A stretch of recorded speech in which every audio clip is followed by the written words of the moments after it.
Hey guys, Alpha Ralts here from Game Ralts here with a new series I'm going to try and start, and it's deck battle. So I'm going to go over the main basics of certain decks that I think would make an interesting matchup. And then what I'm going to do is and then since I have at least made or have half built at one point, I have like the 4 cards that represent said deck. And then some tech cards I would like to explain and how they would help in just certain matchups to see which deck would not only beat the other, but has a better matchup against the metagame, or at least my metagame. So, yeah. So let's start with the one on the left and go to the one on the right. So the one on the left is Raichu Zoroark. It's a deck I made up. I probably didn't make this up. It's really uncreative. Or it is. But it plans to abuse Skyfield. You use a Raichu as your main attacker, and to deal with a Circle Circuit attack, to deal 20 damage times the number of my bench Pokemon. But if my opponent gets really greedy on that Skyfield, I can always use Zoroark's Mind Jack attack to do 30 more damage for each of my opponent's bench Pokemon with a 10 base. Both these attacks are for double colorless energy. Raichu has free retreat. Zoroark has that stand-in ability compared with the Floatstone. It's a really fast-paced moving stage 1 deck. Literally my favorite deck right now. And yeah, so both attacks are for double colorless energy. So I'm gonna get into the text of the deck and start out with the Jirachi promo. Now this is just kind of a bench Pokemon to have. You don't necessarily need it. It's just kind of there, but if you do need it, and if ever it comes up against Nightmarch, Toad, pretty much any deck, Stardust will definitely annoy your opponent, set them back a turn. You'll often use it to buy yourself a turn, since the deck's certainly a heavy setup deck. It doesn't take that much to set up, but it's hard to set up. You need some time to actually get going and be able to stream the stage 1s. So, it's a little bit clunky. That's one problem. Now, we play Babytol for Oblivion Wing, so it allows us to play a basic energy to not be completely susceptible to Jirachi and Aegislash and stuff like that. And so we don't have to play too many, so we can recycle them. But the main part I chose Yveltal and not like a Manaphy, just to help with like retreating and stuff, is Oblivion Wing. Like, Oblivion Wing destroys Nightmarch. It just wrecks it. And that's why I'm going to play Babytol's my deck. Because again, it can take up a bench space and is a starter and wrecks in a Nightmarch matchup. Kind of feels like it fits right in. So next up we're going to play Bunnelby. This is just going to help get our double colorless back and just late game be a great support Pokemon. And remember, for most of the game, your Bunnelby could just be chilling on your bench.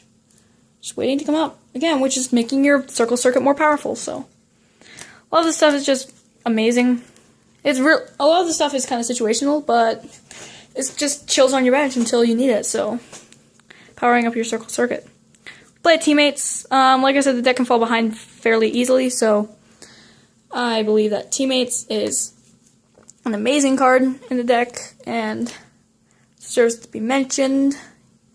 It's a complete non-EX deck except for 4 Shaman, so. And I'm never going to opt to have a Shaman in the active. Unless I'm 90% sure unless I'm 90% or higher sure that it's not going to get knocked out.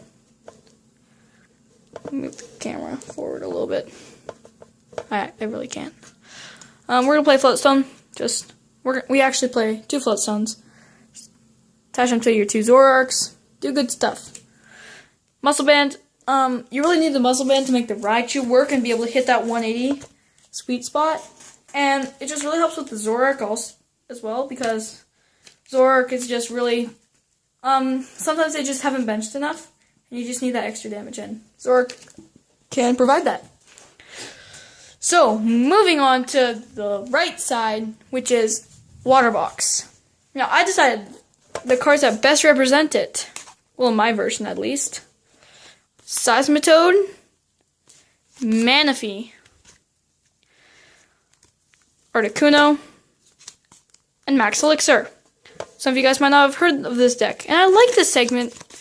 Well, not this segment, but just this series in general. I just see a lot of potential. Because it can introduce people to new decks, their strategies, tech cards you can use, and just all-around stuff. It's not just, here, take a list, play with it, test it, change it, have fun, right? I just don't like that. So, I'm going to switch it up a little bit. I might still do deck profiles if you want. I can deck profile this deck. I cannot deck profile Waterbox, not currently made. It's like half a deck. Yeah. So, Seismitoad EX, that Quaking Punch attack, he's your main attacker. You will see most lists, if not every list I've seen, runs 3 Seismitoad. That Grenade Hammer attack is quite nice. Quaking Punch wrecks early game. Manaphy's Aqua Tube allows easy retreating, so both the decks, right now I'm just going to point out, both these decks, amazing retreat costs. If you're wondering what this is, just don't.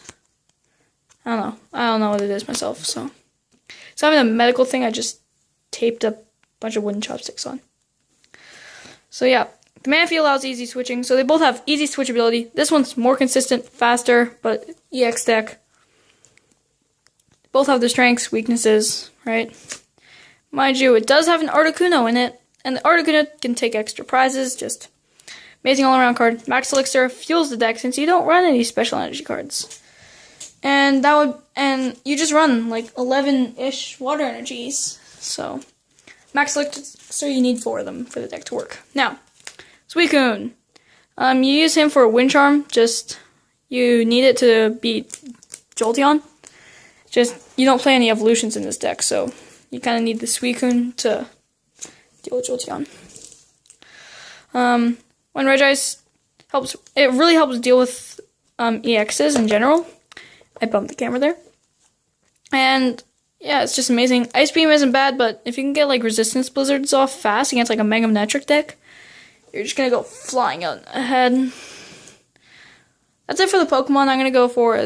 So I play Xerosic. This can really slow down Night Marches if you're having a bad game. So this deck definitely has a good Night March matchup. You have a Night March meta, try to play this deck. You play Energy Switch. It's just kind of this card makes it almost like a pseudo Aromatisse deck that's faster, more consistent, blah blah blah blah blah blah. And is only water Pokemon, which I find is really, really good. So you're going to play energy switches to switch your energies around, be kind of troll, gets attacks out of nowhere, especially with Max Elixir. Yeah, you're going to play Fighting Fury Belt, because damage isn't as big as a problem, but HP is just amazing, it's nice to have it, and it just makes the deck harder, because it can turn your Seismitoad into a Mega, and that's just ridiculous. Then Rough Seas. Every Pokemon in the deck besides Hoopa and Shaman, water types. So, yeah. It's more consistent. The deck has very good matchups against. It has good Trevenant matchups. Because using Manaphy EX's Mineral Pump to heal for 2 water energies, which again isn't very hard to get. Because it's just, Max Elixir Energy Switch or Attachment Energy Switch, Attachment Max Elixir, Double Max Elixir. I can have nearly infinite combinations to get 2 water energies onto a water Pokemon. This deck. So Mineral Pump plus like Rough Seas and just in general, you're just going to be healing 30. And especially with the Mineral Pump, you're just dealing 60, right? And that's like 3-shotting Trevenants. And while they can't really do anything to you, if you play 2 Manaphys, it would be amazing.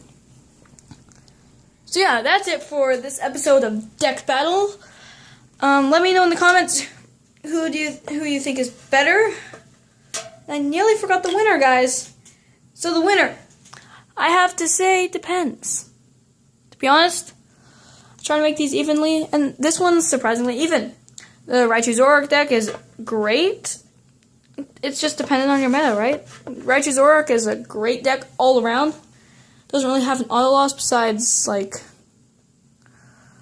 I don't know, maybe like a Vespiquen Vileplume.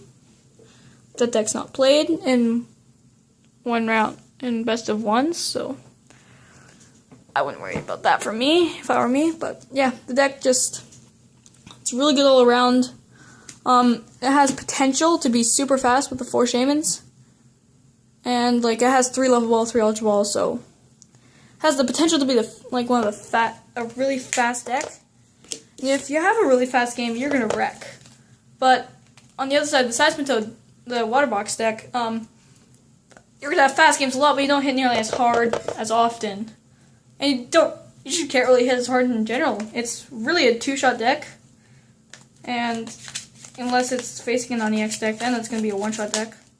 But either way, you're taking all your prizes in around 6 turns of attacking. Not necessarily straight, but you're attacking for like the amount you would be attacking, which is like around 130 for Toad. You're dealing around 90 damage, so yeah.